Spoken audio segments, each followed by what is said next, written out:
오늘의 사연 시작합니다. 저는 아이가 셋 있는 36살의 평범한 남자입니다.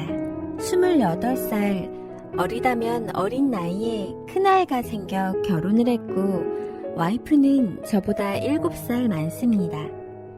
저는 책임감이 강한 편이라 7살 나이차보다 뱃속에 있는 생명이 너무나 소중했기에 결혼 결심을 했네요. 퇴근 후 아르바이트까지 해가며 열심히 살다 보니 어느덧 7년이라는 세월이 흘렀고 돌아보니 아이가 3명이더라고요. 제가 성욕이 좀 강하거든요. 아이를 많이 가진 건 후회는 안 하지만 결혼 생활의 모든 것이 아이에게 집중이 되고 난 후부터 또 아무리 열심히 살아도 나아지지 않는 형편에 신세한탄을 하며 남편이나 애들 아빠가 아닌 한 남자로서 사랑받고 싶다는 생각에 빠지게 될 때쯤 동갑의 아름다운 미혼 여성을 만나게 되었습니다. 타지로 이사를 와서 아는 사람 하나 없는 저에게 그녀는 남녀 불문하고 처음 만난 친구였습니다. 저는 와이프 때문에 고민, 그녀는 남자친구 때문에 고민을 서로 얘기하고 들어주고 위로해주다 보니 처음에는 힘들어하는 게 안쓰럽고 가여운 마음에 커피 한 잔씩과 주로 대화를 많이 했는데 점점 날씨가 더워져서 그런가 시원한 생맥주를 자주 마셨던 것 같아요. 했던 말이어도 그냥 또 하고 옆에서 위로해주고 저도 위로받고요. 그렇게 그녀랑 대화하는 게 너무 즐겁고 내 편이 생긴 것 같아 너무 좋았습니다. 그날따라 저도 무척 술이 당겼습니다. 그래서 그녀와 만나자마자 치킨집에 가서 치킨에 소맥을 했는데 그녀가 유독 무척 섹시해 보이는 겁니다. 몸에 달라붙는 레깅스 바지를 입고 나왔는데 몸매 좋은 건 알고 있었지만 그날따라 유난히 눈이 가더라고요. 원래 평소에도 다른 사람 시선 같은 건 신경 쓰지 않는 대범한 스타일이었는데 그날은 오히려 제가 이상했습니다.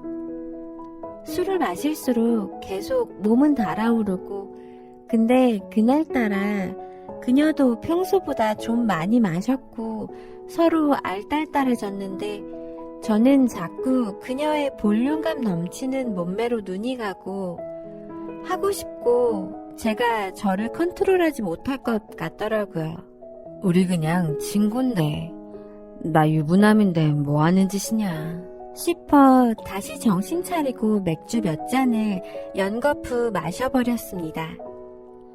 근데 둘 다 그날따라 과음을 해서는 얼굴이 빨개지고 눈도 살짝 풀리고 그렇게 집에 가자며 계산을 하고 나왔는데 저도 모르게 은희씨 우리 한 잔 더 할래요? 라고 말을 해버린 겁니다. 처음에는 다른 의도는 없었던 것 같고 단지 술이 조금 아쉬웠던 것 같고 조금 더 놀고 싶었던지라 저도 모르게 그런 말이 나왔는데 근데 그녀도 조금 아쉬웠는지 좋다고 해서 편의점에서 간단히 맥주랑 안주거리 사서 근처 비디오 방으로 갔습니다. 처음엔 진짜로 맥주나 몇 캔 더 하고 싶은 마음도 조금 있었거든요. 들어가서 어색한 듯 영화를 고르고 보는데 그녀가 불편해 보인다며 소파를 피고 눕자고 하더군요. 그러면서 벽에 반쯤 기대어서 앉아있으니까 저한테 푹 안기면서 제 팔베개를 하고 같이 누워서 오징어를 먹다 눈이 마주쳤어요. 이러면 안 되는데 하면서도 그녀가 정말이지 너무 섹시해 보이고 여자로 보이고 더 같이 있고 싶다는 생각에 제 마음이 더 기울어졌던 것 같습니다. 왜 그랬는지 모르지만 그냥 얼굴을 갖다 대고 살짝 입을 맞췄고 심장이 콩닥콩닥 거리면서 터질 듯이 뛰더라고요. 영화는 당연히 내용도 잘 모르겠고, 우리 이러면 안 되는데. 이런 말을 하긴 했는데, 그녀의 행동에도 싫은 티가 안 났어요. 근데 신기하게도 대화를 많이 해서 그런지 꽤 오래 만난 듯 낯설지 않고 진짜 제 애인 같고 스킨십조차 무척 자연스럽다고 해야 할까요? 진짜 제 아내랑 하는 것 같은 기분도 들고 익숙한 게 전 오히려 더 신기할 정도였습니다. 저는 너무나 흥분된 상태였고 한번 가보자란 심산으로 그녀를 안고 손장난을 치고 있었는데 그녀가 갑자기 제 손을 막는 겁니다.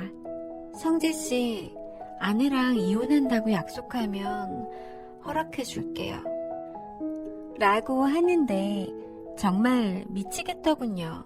아무 생각이 나질 않고 머릿속이 복잡해지니까 어느새 저도 흥분이 가라앉고 차분해지더라고요. 그때 그녀도 저의 마음을 눈치챘는지 걱정되냐고 묻는데 아무 말도 못하고 영화가 끝날 때까지 둘이 꼭 껴안고 있다 옷을 추슬러 입고 그냥 비디오방을 나왔습니다.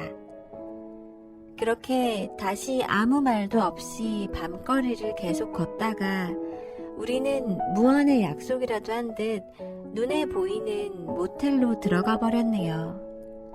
들어가자마자 꼭 무슨 몇 년 만에 상봉이라도 한 연인처럼 씻지도 않고 밤새 서로를 부둥켜 안았습니다. 그리고 저는 자정에 넘어서야 집으로 돌아왔고요. 지금껏 금지된 사랑은 생각해 본 적도 없었습니다. 그녀는 예쁘고 겉으론 강한 척하지만 속은 굉장히 여린 그런 친구인데 음식도 굉장히 잘하고 정리정돈도 잘하고 일도 열심히 하는 데다 옆에 있으면 항상 제잘거리는 모습은 정말 사랑스럽고요. 모르는 사람에게는 말 한마디 못 걸게 차갑지만 조금만 친해지고 마음을 열면 너무 솔직해져서 얘기하면 본인에게 해가 될 수도 있는 이야기도 바보같이 다 해주는 그런 심성이 착한 여자였습니다. 근데 그녀의 남자친구는 참 나쁜 사람이었습니다. 술을 마시면 그녀를 때리고 폭언을 일삼아 그녀를 너무 힘들게 하였는데 저는 그런 상황에 처해 있는 그녀가 정말 불쌍하다는 생각이 들었고 누가 봐도 헤어지는 게 맞다고 본인도 알고 있지만 마음은 그게 잘 안 된다며 도와달라는 그녀의 말에 전 남자친구와 동거하던 집에서 나올 수 있게 모든 수단과 모든 방법을 동원하여 도와주었고 그렇게 우리의 사랑이 시작되었습니다. 작지만 혼자 살기 위한 집을 구했고 이사하고 새로운 가구와 기본적인 가전도 부족한 것들은 구매해 주었습니다. 정리할 게 많아 저도 잦은 외출을 하다 보니 일일이 집에서 나갈 때마다 아내에게 외출하는 이유와 설명을 하는 게 귀찮아져서 그냥 집을 나오게 되었고 그렇게 그녀와 동거를 시작하게 되었습니다. 같이 있으면 있을수록 우린 마음도 잘 맞고 재미있고 없으면 허전하고 빨리 퇴근했으면 좋겠고 말 그대로 신혼놀이를 제대로 만끽했습니다. 힘들어하는 그녀를 보며 위로해주다 보니 회사를 다니면서는 시간이 부족했고 때마침 회사에 불미스러운 일이 생겨 그만두게 되면서 그녀와 같이 있는 시간이 점점 많아졌고 사회생활 시작 이후 처음으로 2주나 되는 시간을 일을 하지 않고 그녀와 여행을 가기로 마음먹었었습니다. 차로 서해부터 남해까지 여행을 다니면서 저도 그녀도 즐거워했고 평소 제주도 가고 싶다던 말을 자주 하던 게 생각나 여행 도중 광주에 차를 세워놓고 바로 비행기를 타고 제주도 여행도 다녀왔습니다. 다녀온 후 저는 바로 새로운 직장에 취직을 했고, 그녀는 조금 쉬고 싶다고 하여 그렇게 하라고 하고 제가 모든 지원을 해주었습니다. 그렇게 서로 사랑하고 아끼며 너무 애틋했습니다.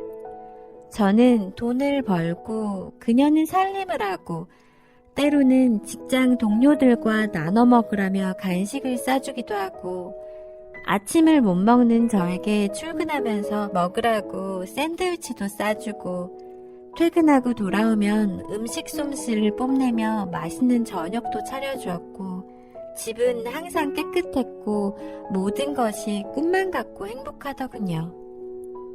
우리는 정말 하나부터 열까지 너무 닮았고 그래서 너무 잘 맞았고 당연히 잠자리 또한 정말 환상적이었습니다.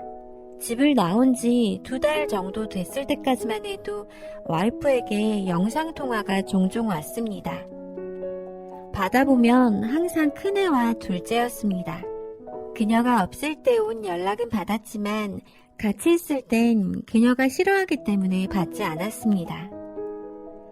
그녀와 저는 점점 서로의 사랑을 확인할 때쯤 그녀가 먼저 집에 가지 않아도 되냐, 아이들 안 보고 싶냐, 이혼을 강요하고 싶진 않지만 이도저도 안 되는 자신이 싫다고 하더니 하다 첩이냐는 얘기까지 하더군요.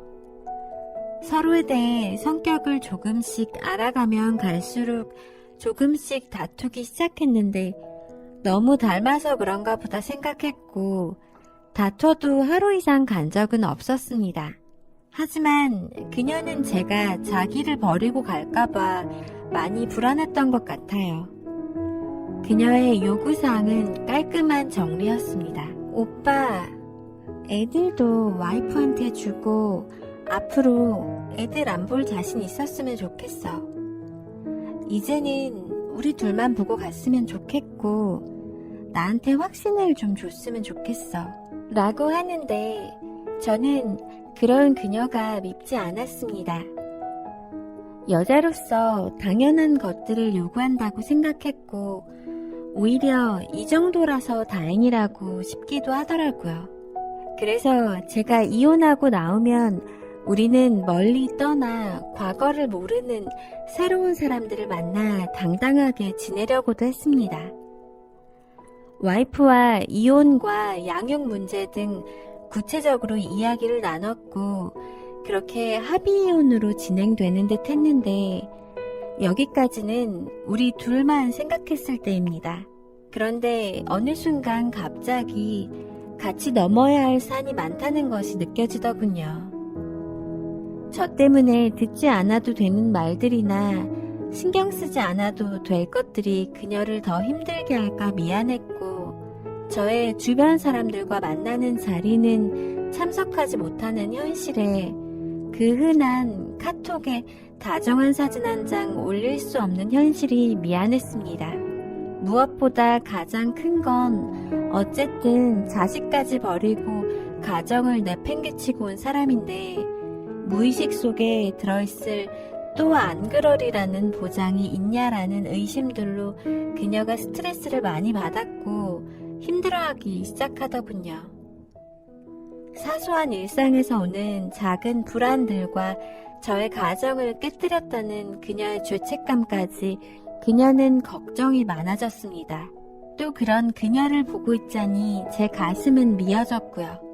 평범한 남자를 만났다면 겪지 않아도 될 일들이었으니까요. 그래서 너무나 사랑하지만 그런 그녀를 위해 제가 집으로 들어가기로 결정했습니다. 그녀를 놓아주기로 결정했어요.